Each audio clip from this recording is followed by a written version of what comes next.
Okay जी, let's start. I frame. I frame means page inside a page. ठीक है, हम कोई पेज बनाते हैं, उसके अंदर हम कोई और पेज, उसके लिए हमने एग्जांपल भी ली थी।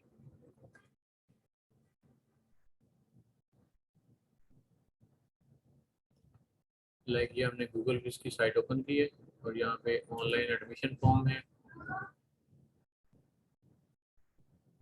ये एक अंदर एक और पेज है, एक बाहर पेज है और ये अंदर एक और पेज है, ये वाला। ठीक है, डिस्प्ले करवाने के लिए पहले अंदर वाला भी जो पेज बनाना पड़ेगा। एग्जैक्टली वो हमें बनाना पड़ेगा। वो HTML पेज है सपोज, तो वो हमें बनाना पड़ेगा। ठीक है, और यानी ये एग्जांपल है। और ये करेंगे कैसे, आप आ जाएं इधर, इसको हम देखते हैं। अच्छा, यहाँ पे भी ऐसे एग्जांपल है, ये देखें कि ये आपके पास पेज है और ये देखें, ये जो नेविगेशन बार है, ये सिंपल उसने क्या किया है कि एक पेज बना दिया है और उसको हम एज अ नेविगेशन बार जो लिंक्स जो है वो यूज़ करते हैं। ठीक है, और इस साइड पे हमारे पास ये देखें, अब ये स्क्रॉल नहीं हो रही, अब ये हमारा पेज स्क्रॉल हो रहा है। तो बेसिकली क्या है कि हमने एक पेज के अंदर दो पेजेस रखनी है। तो इट्स वेरी सिंपल, इसमें से आप जिसको क्लिक करेंगे तो साथ वाला जो पेज है वो रिफ्रेश हो जाएगा। ठीक है,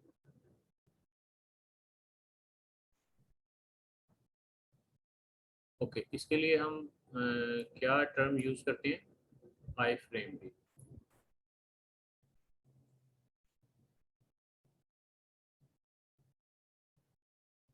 और वेरी सिंपल, मतलब आई फ्रेम का हमारे पास टैग है और सोर्स यूआरएल क्या है हमारे पास, जो भी हमने लिखना है वो यहाँ पे उस पेज का नेम लिख देंगे और उसका अगर कोई टाइटल है तो वो हम लिख देंगे, नहीं तो नो प्रॉब्लम। अच्छा, जो आई फ्रेम है उसका साइज आपने क्या करना है, वो कितना उसकी हाइट होनी चाहिए और कितनी उसकी विड्थ होनी चाहिए। तो सपोज हाइट है यहाँ पे हमने रखी है 200 पिक्सल्स और विड्थ यहाँ पे रखी है 300 पिक्सल्स। तो ये एक छोटा सा आई फ्रेम हमने बनाया और इसका जो भी हम टाइटल रखना चाहते हैं अगेन, और सोर्स क्या है आपका, जो भी HTML पेज है आप उसका नेम यहाँ पे लिख देंगे। ठीक है ना, सपोज हम यहाँ पे देखें तो ये एक आई फ्रेम है, ये जो अंदर वाला है। ठीक है, अच्छा, अब सपोज ये जो है वो, ये जो हाइट है इसकी हमें लगता है कि ये थोड़ी है, तो मैं इसको 500 कर देता हूँ। तो ये देखिए, ये 500 होगी इसकी हाइट। और ऐसे ही अगर आप इसकी विड्थ जो है वो चेंज करना चाहते हैं तो इसकी आप विड्थ भी चेंज कर सकते हैं। ये ठीक है, और इस पेज के अंदर जो कुछ लिखा हुआ है उसको भी आप जब चेंज करेंगे तो नीचे आ जाएगा, जब इससे भी नीचे आएगा तो स्क्रॉल बार भी खुद ही अपीयर हो जाएगी। ठीक है, ऑटोमेटिकली। नहीं, ये तो अलग पेज है ना, ये देखें, इस पेज का नेम है demo_iframe.html। ये जो पेज है ये कोई और पेज है और ये आई फ्रेम वाला पेज ये अलग है। जैसे हमने वो सर इमेज का यूआरएल दिया था, ये सीएसएस वाली फाइल बना दी, उसी तरह ये यूआरएल दिया हुआ फाइल या पेज का। URL दिया हुआ एग्जैक्टली। तो इसको अगर हम इधर आते हैं,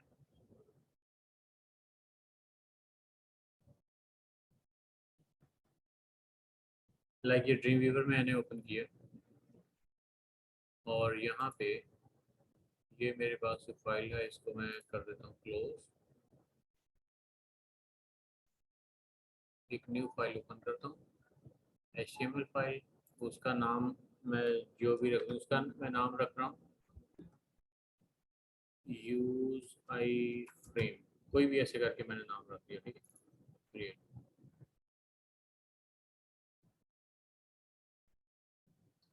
अच्छा, ये मैंने जो है ना कोड यहाँ पे लिख दिया है। तो फ्रेम में मेरे पास क्या साइज है पेज का, ये देखे ना यहाँ पे वो कह रहा है फाइल नॉट फाउंड, क्योंकि इस नाम से कोई पेज वहाँ पे मौजूद नहीं है। ठीक है, लेकिन मैं क्या करता हूँ कि इस पेज को मैं सेव करता हूँ, जो मैंने पेज अभी बनाया है उसका नाम रखता हूँ जी यूज आई फ्रेम, ठीक है, .html। अच्छा, ये मैंने पेज सेव किया और पेज सेव करने के बाद ये जो पेज है इसकी जगह पे मैं अपना पेज को यूज़ कर लेता हूँ, ठीक है। मेरे पास यहाँ पे पेजेस हैं, इनमें से कोई सिंपल सा पेज,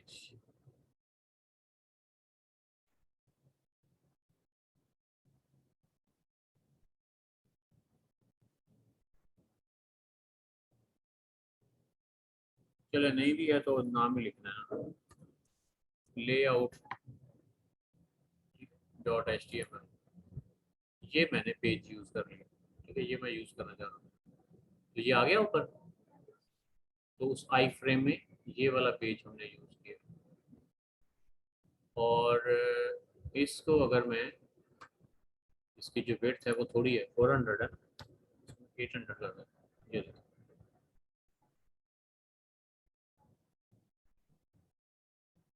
तो पेज इनसाइड अ पेज, यहाँ पे आ गया जी आई फ्रेम, पेज का नाम। और अगर आपने हाइट विड्थ उसकी वैसे तो देनी चाहिए ना, ताकि आपका पेज आपका मैनेज होगा, ठीक। और टाइटल अगर आपने देना तो दे ले, नहीं भी देना तो कोई मसला नहीं, दे देंगे तो अच्छी बात है। क्लियर है? तो इस,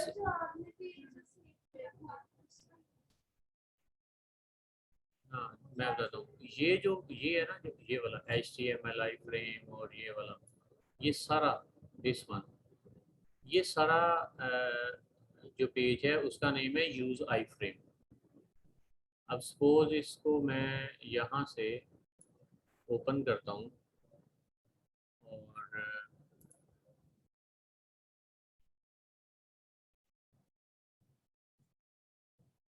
ये देखिए, ये मैंने फुल साइज पेज ओपन कर लिया। तो ये जो फुल साइज पेज है ना, ये जो फुल साइज पेज है उसका नेम है यूज आई फ्रेम, ठीक है, ये जो फुल साइज पेज है। और उसके अंदर ये वाला जो पेज है आई फ्रेम, इसका नाम था लेआउट .html, ठीक है। तो ये जो फुल साइज है सारा पेज, इसका नाम है यूज आई फ्रेम .html, और इसके अंदर ये वाला जो पेज है इसका नाम है आई फ्रेम .html, सॉरी, इसका नेम है लेआउट .html, ठीक है, ये चीज़ है। ओके जी, आगे आ जाए।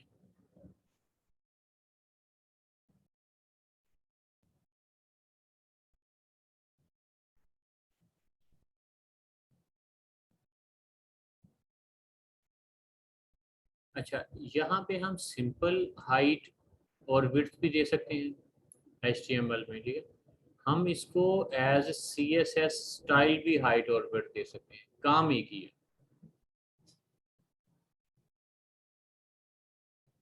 सम टाइम क्या होता है कि हम कहते हैं कि हमें फ्रेम नजर, हमें जो है ना यूजर को ना पता चले कि यहाँ पे ना कोई बॉर्डर्स वगैरह लगे हुए हैं, कि हमने आई फ्रेम यूज किए हुए हैं, ठीक है।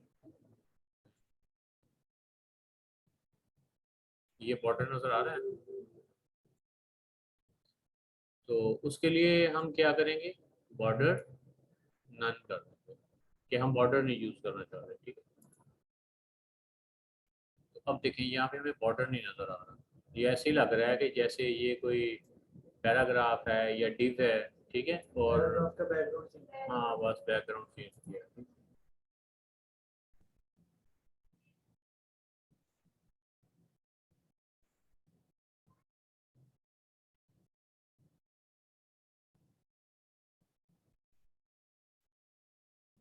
ओके, यहाँ पे हमने क्या किया जी, स्टाइल बॉर्डर 2 पिक्सल, यहाँ पे बॉर्डर लगाया है और सॉलिड रेड लगाया है, ठीक, इस तरह से।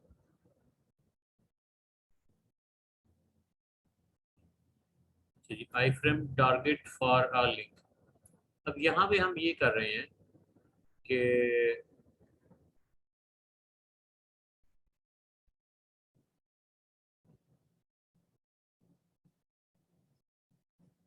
यहाँ हमने कहा कि जो है वो आई फ्रेम सोर्स, यानी फाइल का नेम ये है, फ्रेम के अंदर आई फ्रेम में ये वाली फाइल नजर आएगी, और उसका जो है, उस फ्रेम का मैंने एक नेम रख दिया, यानी उस फ्रेम वाले पेज का क्या नेम है, डेमो अंडरस्कोर आई फ्रेम। लेकिन उस फ्रेम का भी मैंने एक नेम रख दिया है, उस फ्रेम का क्या नेम है, आई फ्रेम अंडरस्कोर ए।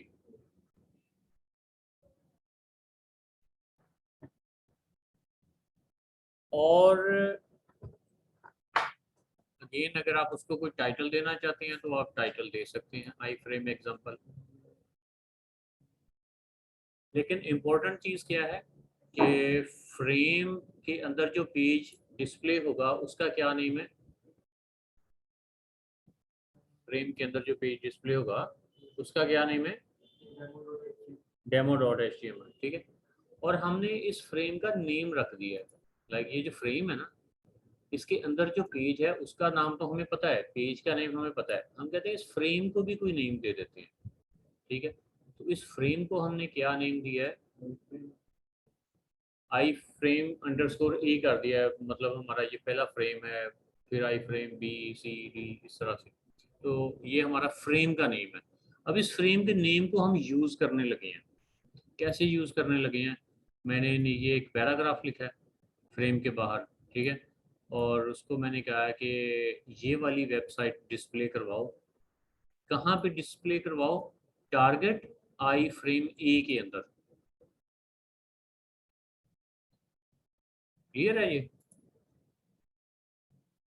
ठीक है। लाइक यहाँ पे जब मैं क्लिक करूंगा तो क्या होगा, पेज खुल जाएगा फ्रेम वाला। पहले यहाँ पे जो पेज था वो कौन सा था, ये वाला। अब मैं यहाँ पे क्लिक करूंगा तो ये पेज खत्म हो जाएगा और ये वाला पेज अपीयर हो जाएगा, ठीक है।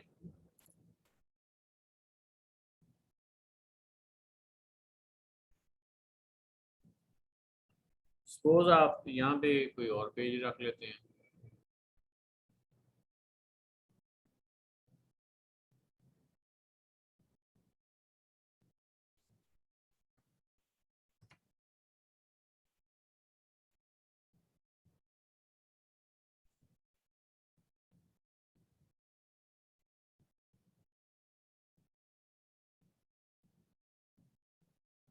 तो देख रहे हैं यहाँ पे नाम उसका नजर आ रहा है, ये देखें, ठीक है।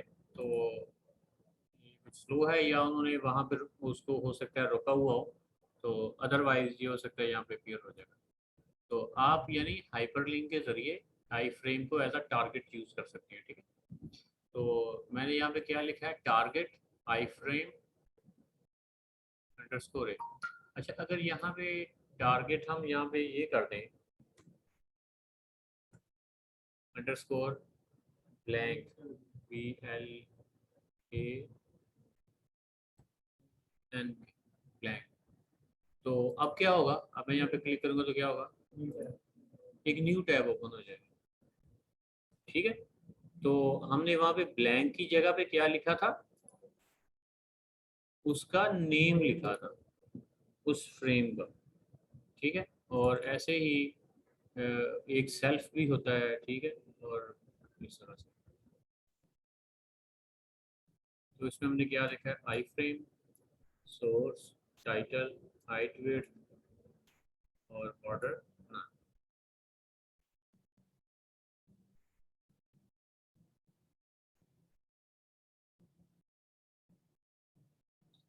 अच्छा, इसको हम स्किप करेंगे, ये डिफरेंट तरह की चीज़ है।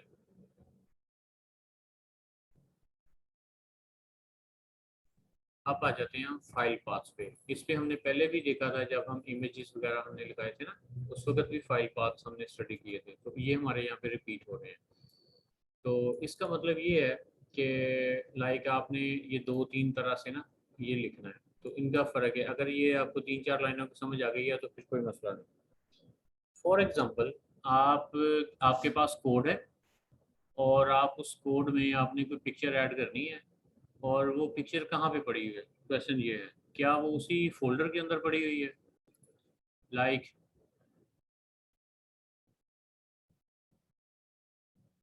यहाँ पे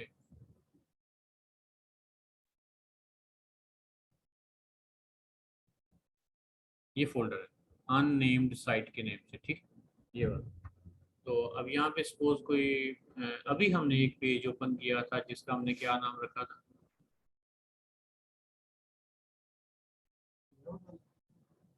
आई फ्रेम वाला, यूज आई फ्रेम वाला, ये वाला, ठीक है। तो लाइक फ्रेम तो ये यूज किया ना, यहाँ पे टॉप पे है ये वाला।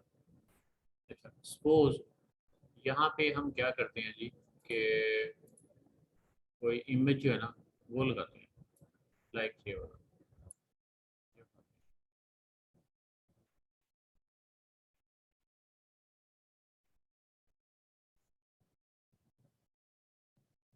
तो ये जो हमारे पास पिक्चर है, ये जो नेम है, ये बेसिकली इस नाम से हमारे पास पिक्चर तो कोई नहीं है। तो हमारे पास जो पिक्चर है कोई, उसका नेम है जी img.jpg, ये, ठीक है। यानी ये पिक्चर हमारे पास ये पड़ी हुई है, यानी जहाँ पे ये पेज है, जिस फोल्डर में ये पेज है उसी फोल्डर में हमारे पास पिक्चर पड़ी हुई है। तो फिर हमने क्या लगाया, सिंपल हमने सोर्स लिखा और आगे image.jpg, जो भी इमेज का नाम है वो हमने नेम लिख दिया, ठीक है।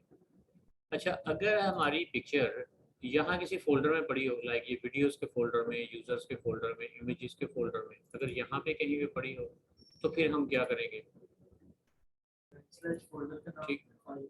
हाँ, फिर देखें यहाँ पे क्या करेंगे।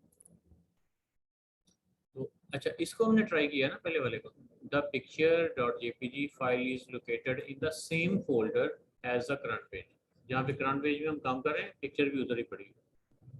आगे है जी the picture dot JPG file is located in the images folder in the current folder, कि वो इमेजेस के फोल्डर में पड़ी, किसी यानी फोल्डर में पड़ी हुई है। तो उसमें फिर क्या होगा,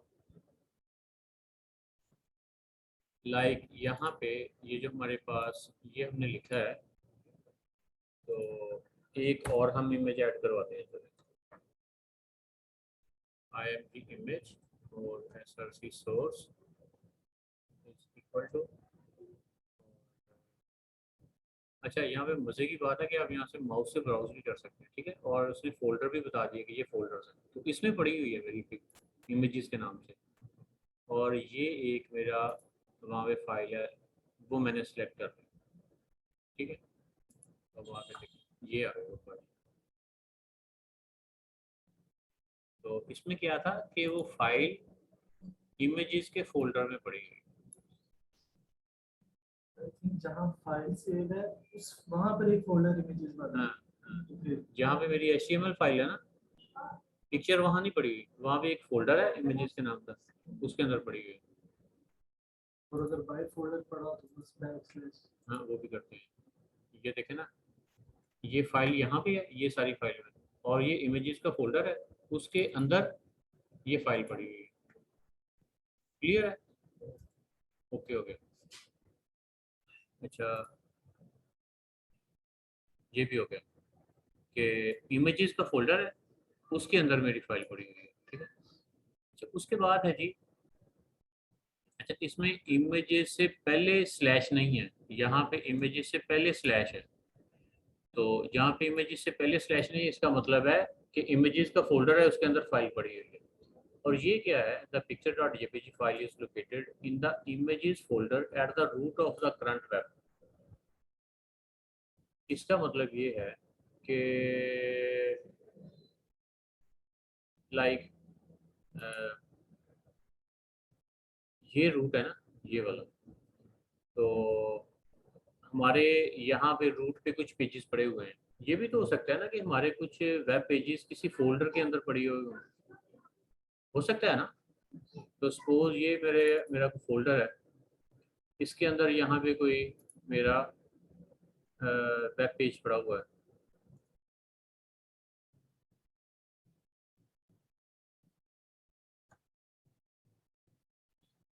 बल्कि इसको भी छोड़ें, ये यूजर्स का फोल्डर है ना, इसके अंदर मैं एक और फोल्डर बना दूँ,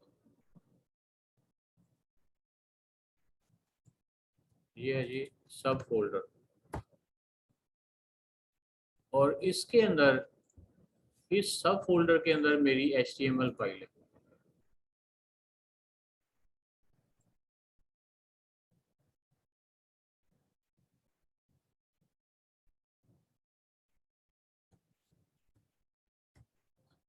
अच्छा, सपोज मैं इस फाइल को मैं एडिट कर रहा हूँ, इस फाइल के अंदर मैंने लिंक लगाना है, लेकिन मेरा इमेजेस का फोल्डर कहाँ पड़ा हुआ है, वो इस साइट के अंदर पड़ा हुआ है, यानी रूट पे। तो फिर मैं क्या लिखूंगा, फिर मैं ये लिखूंगा, फिर मैं बस यहाँ पे एक स्लैश लगाऊंगा। ऐसे होता है ना कि आपके जो वेब पेजेस हैं वो अंदर फोल्डर्स के अंदर पड़े होते हैं, लाइक यहाँ पे ये फोल्डर्स हैं, हो सकता है 10 फोल्डर्स हों, उनके अंदर फोल्डर्स हों, उनके अंदर फोल्डर्स हों, उनके अंदर फोल्डर्स हों। तो किसी भी पेज में आप हैं, लेकिन आपका इमेजेस का फोल्डर जो पड़ा हुआ है ना वो रूट पे पड़ा हुआ है, तो आपने बस स्लैश इमेजेस लगा, इसका मतलब है कि रूट पे जाए। बैक स्लैश तब लगाना जब उसने बैक फोल्डर से लेकर आनी है। अगर उसने अपने से उठानी तो बैक स्लैश नहीं फिर नहीं लगाना। लगानी, हाँ। बैक से लाएंगे तो फिर बैक बैक स्लैश स्लैश लगानी है जब रूट पे फोल्डर पड़ा हुआ है, बैक जाना पड़ेगा। टॉप पे, वन लेवल अप नहीं, ऑल लेवल्स अप, और टॉप रूट पे जो है ना फोल्डर पड़ा हुआ वन भी तो हो ही सकता है, फिर एक है। फोल्डर नहीं, पीछे जाएगा। ये जो स्लैश है ये है टॉप लेवल, अगर एक ही लेवल है तो एक लेवल पे चला जाएगा, अगर 10 लेवल्स हैं तो वो 10 लेवल्स पे से चला जाएगा। ठीक है, स्लैश का ये मतलब है। अच्छा, अगर आपका जो फोल्डर है वो वन लेवल अप है, ये वो बात है, फ्रॉम द करंट फोल्डर, यानी ये जो पेज है इससे एक लेवल सिर्फ आपने ऊपर जाना है, तो फिर आप डबल डॉट लगा लेते